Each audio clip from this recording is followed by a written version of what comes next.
Hi guys, Sudha here. Welcome to my YouTube channel where I review African literature. For this video, I'm going to be reviewing a couple of books. I've actually read quite a lot from January till now. This is literally the end of March, and I'm so happy because I've been in a reading rut for almost 2 years. I've not been able to read more than 2 books in 3 months, so this is a huge accomplishment for me. I managed to read 5 books.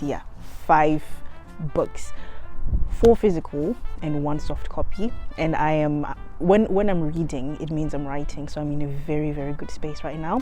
And I just wanted to give brief reviews of the books that I've read from the month of January to March, and I'm going to try not to spoil them, just to give the nuance of what I learned, what I liked, and what I did not like. So my first book is going to be the famous and most popular book, that's Dream Count, and it is by Chimamanda Ngozi Adichie, and this has been one of my best reads this year so far. It's not the best, but it's one of the best. I think it's probably in my top 3, and I've been waiting for this. I literally had to buy it myself. I was thinking I'll wait until my birthday, but I couldn't, so I ordered it and I bought it and I read it, and I enjoyed it.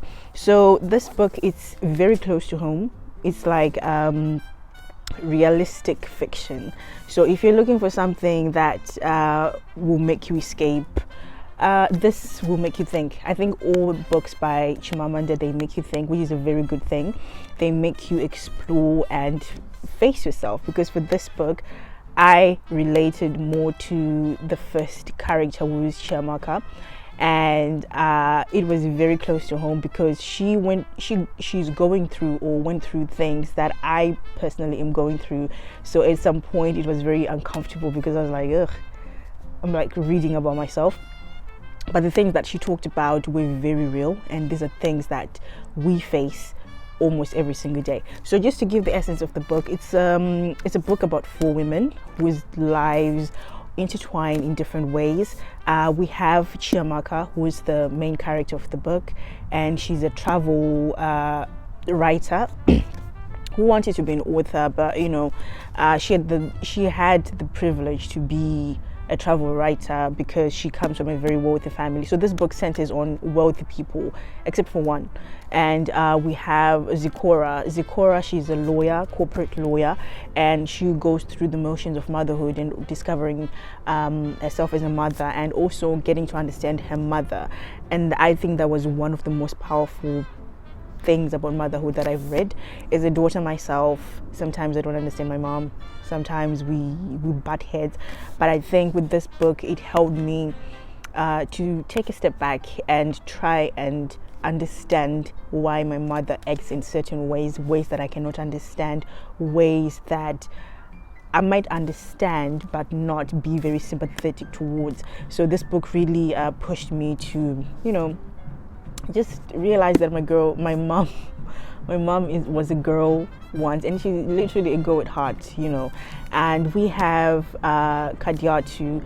She was one of my favorites, and her story is very heartbreaking because it talks about the reality of being an immigrant, the reality of coming from a war-torn country, coming to a first world country, trying to rediscover your dreams, and the motions of going through that, how you have to lie your way through life.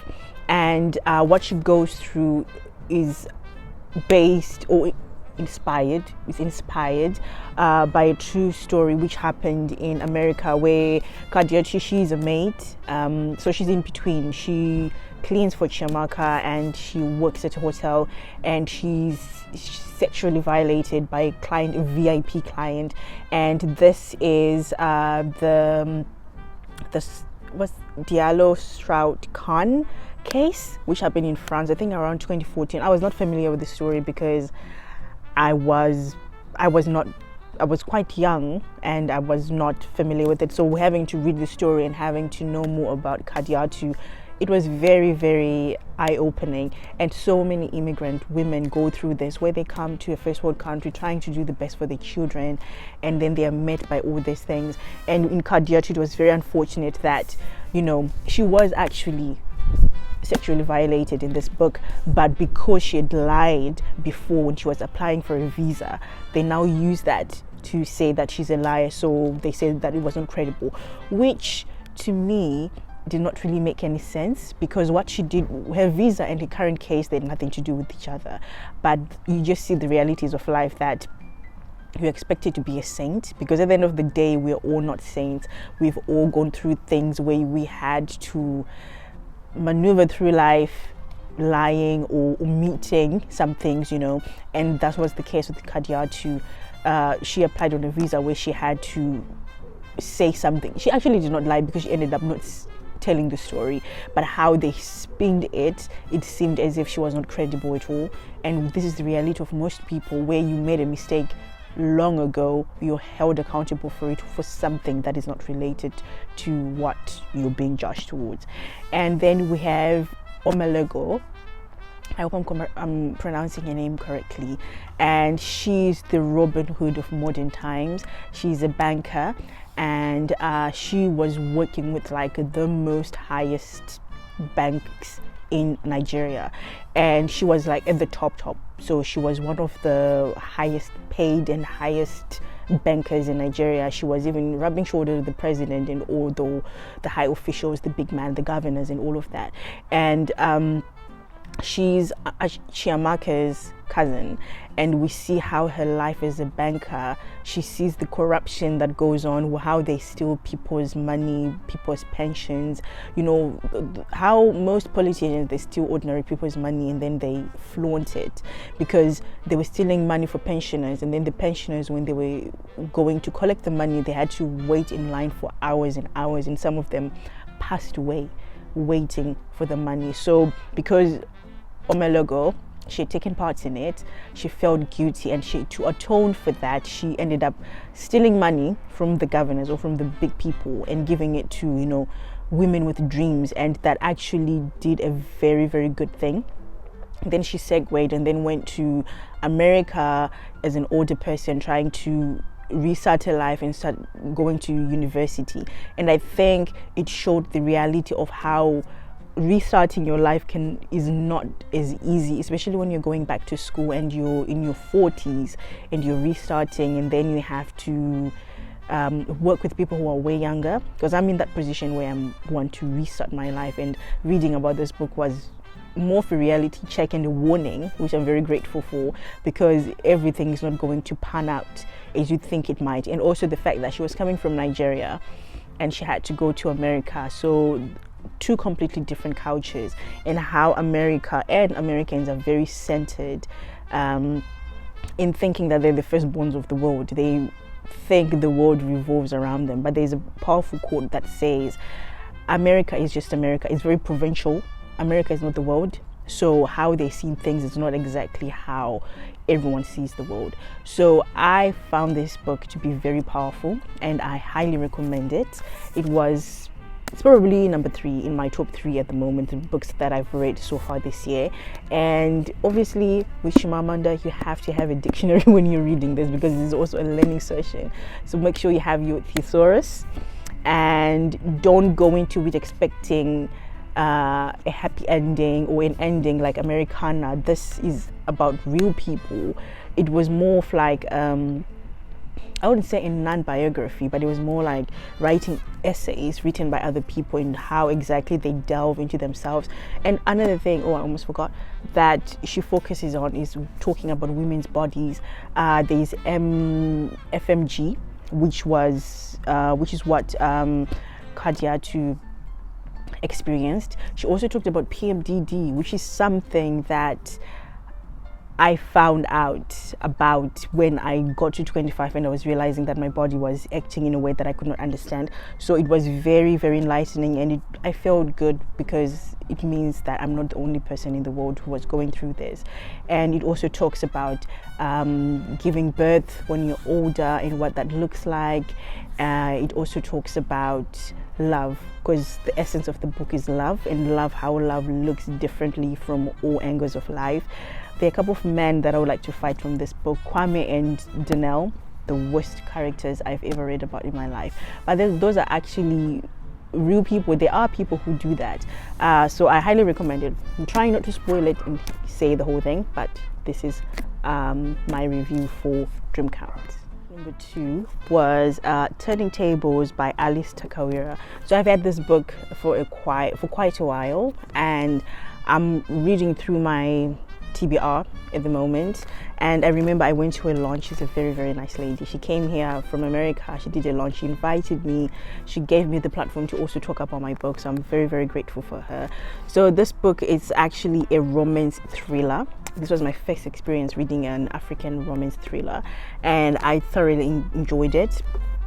The story is about a lady. Her name is Mayita. She's a Zimbabwean graduate, and she's in between the UK and the USA, and she's going back to the UK to win her ex back.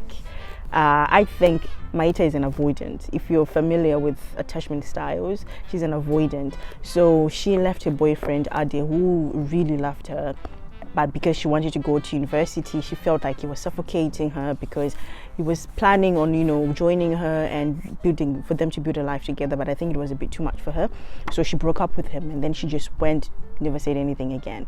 And then after a while, I guess his avoidance work, she realized that, I made a mistake. So she goes back, but then Ade, he's moved on. He has a girlfriend, and she's trying by all means to get back with him. It doesn't work. So they meet up, they talk things through. He says, I still love you, but I'm moving on with my life. She does not take that very well, but then she has to go back to school. And then on her when she was on her way, she meets a guy on the plane. They get along fine, and then she ends up giving him a chance. Everything is going well. He's a English guy, a British guy. Everything is going well until it's not. And I think this was like a cautionary tale of having to really know and understand someone. I know you can never fully know someone, but I think the red flags were there, but she was not really paying attention. So the guy, he ends up being a psycho. I really, really enjoyed it. If you like your romance with a bit of a room, or with a bit of thriller, with a bit of, with a bit of drama, I highly recommend this book. And I think she's working on a second one. I'm not sure if it's a sequel. I don't think it will be a sequel, because the ending for this was very, very, it was very good. I don't think there's more to go to it, but you never know, she might have a spin-off to this. So I highly recommend this book if you like romance thriller, Zimbabwean authors. We actually have a lot of genres. I know people say, oh, there aren't a lot of genres, but we do have a lot of genres when it comes to African literature. So I highly recommend this book, and you can get it on Amazon, I'm sure, because she's an independent author, so she published this by herself. So I got mine from her actually, but I think on Amazon, if you're in the UK or anywhere in the world, you can actually get copies on Amazon. So highly recommend this if you like romance, if you like, friends to lovers, if you like second chances, mainly second chances, because the guy who is Chris ends up being like neurotic. He's narcissistic. I usually don't like using that word because I think it's being abused a lot, but he really was. The things that he had to do to keep them apart was outrageous. So I highly recommend this book if you like romance, and also support Zimbabwean authors. Thank you. Book number 3, which is my number 1 for this year so far, is Manchester Happened. Funny thing, I've had this book on my TBR for the last almost 2 years, and I was just thinking, maybe I might not like it. And I think I've done this with most books that I've ended up being the best books that I've ever read. I did this with Homegoing. It took me 4 trials for me to get into it, and if you ask me, my favorite book in the world right now is Homegoing. I will not change my answer anytime soon. That is the best book I've ever read in my life, and it happened to me too with Manchester Happened. This is by Jennifer Nansuguba Makumbi, and oh my gosh, it got me. This is the book that got me back into writing, and I cannot explain enough how much I really appreciate this book.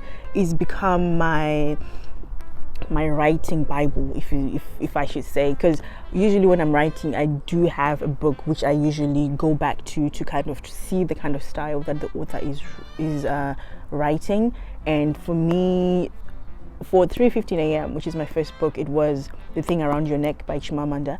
I'm actually thinking that short stories might be my favorite, or my way of getting back into writing, because whenever I write short stories, that's when I'm like, okay, I think I can do this.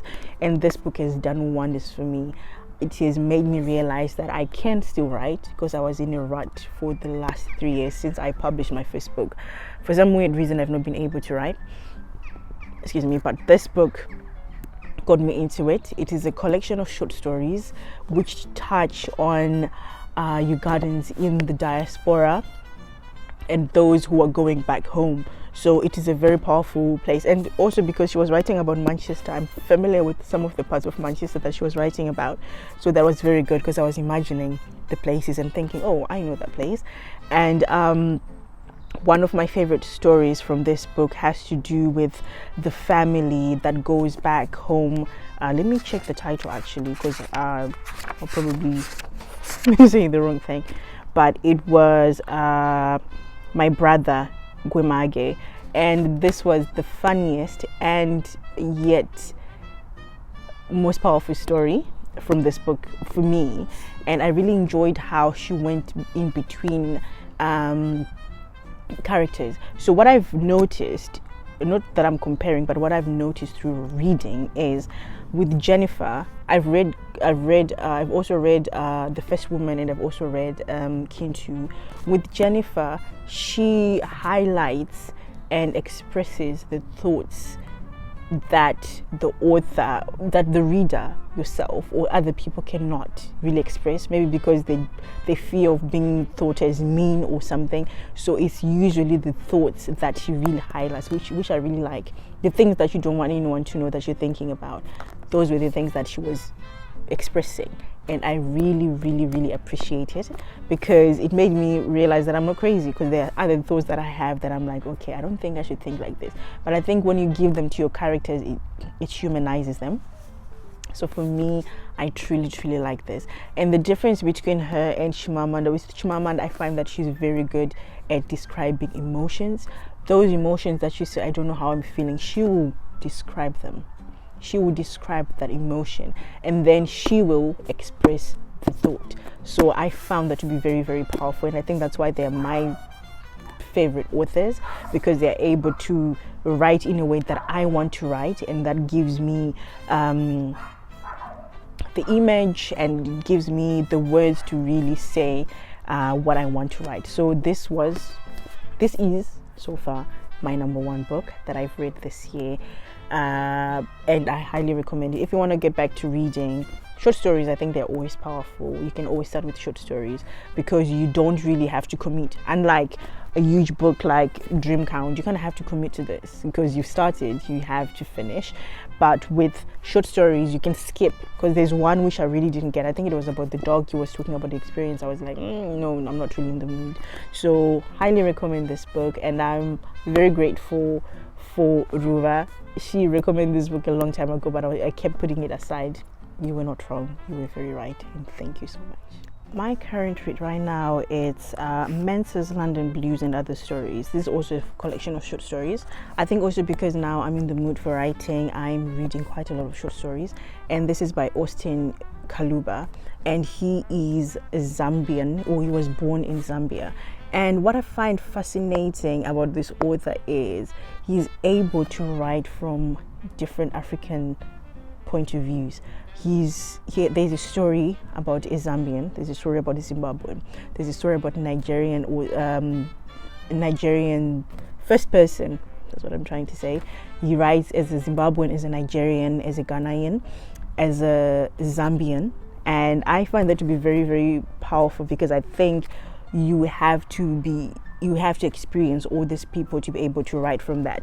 Because I normally write from a Zimbabwean point of view because that's what I'm exposed to, and I really, really enjoyed how he's able to portray Africans from different countries and what they're going through, and also being immersed into the history and having the backdrop of what is going on in a certain country. I'm actually not surprised, because I think he's actually an ambassador. Is he not? Oh, he's a diplomat to the United Kingdom. So yes, he's probably very well traveled, which I really, really enjoyed, because I was able to see life from different points of views. So I'm currently reading this one, and I can't wait to read the one about Dambudzo Marechera, Rise to Samantha. I thoroughly enjoyed Dambudzo Marechera.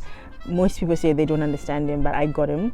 I think after having moved to the United Kingdom and seeing how life is, to an extent, I do understand where he was coming from and why he was so perplexed by what was going on. So this is my current read. After I finish, I'll probably give a brief review about it. But yeah, that is the end of my video today. Thank you so much, you guys, for watching, and thank you so much for subscribing. I'm now at 1,000, which has taken me a long time, mostly because I'm not very consistent. I'm going to try and do that. Probably I'll be reviewing in bulk, because I don't think I'll have the time to be doing individual reviews because of life. But thank you so much for subscribing, for watching my videos, for committing to watching me blab on about books. I know I talk so much about books, but thank you so much for taking the time. Share, comment, and tell a friend. So have a blessed day, and until next time.